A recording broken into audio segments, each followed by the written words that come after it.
Whenever people talk about the devastation caused by Super Typhoon Yolanda on November 8, 2013, Flora Lagumbay gets goosebumps all over her body.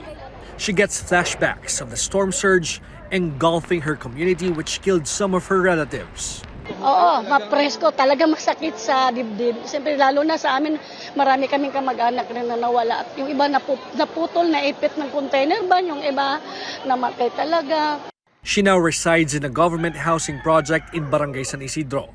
Together with some of her neighbors, they received today a certificate proving that they are recipients of the housing project. This is just the first step to get the actual land title.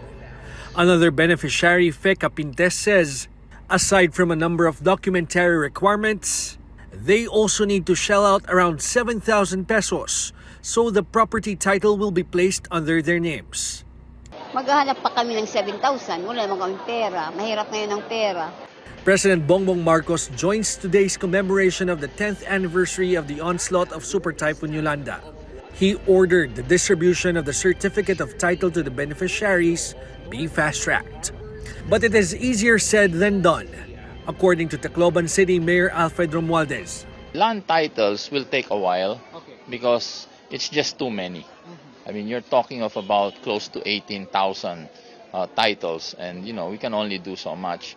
But it has been approved that the titles will be transferred to the recipients.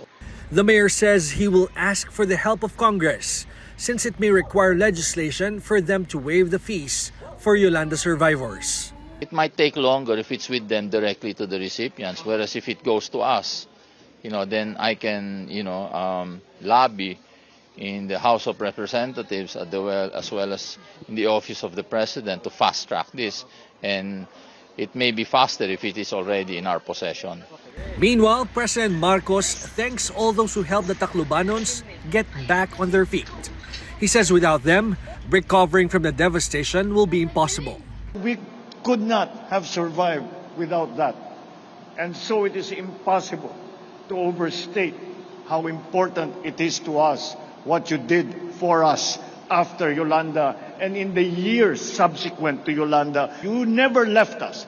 You stayed with us and stayed with us for years until you could see that we had recovered. And for that, we owe you a debt of gratitude that we will never be able to repay. The president says among the lessons that the onslaught of Super Typhoon Yolanda taught us is understanding the dangers brought about by climate change.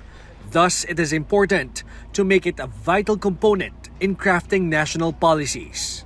We must make sure that we apply our knowledge on climate change to every plan, to every decision and initiative, so we can build stronger and more resilient communities.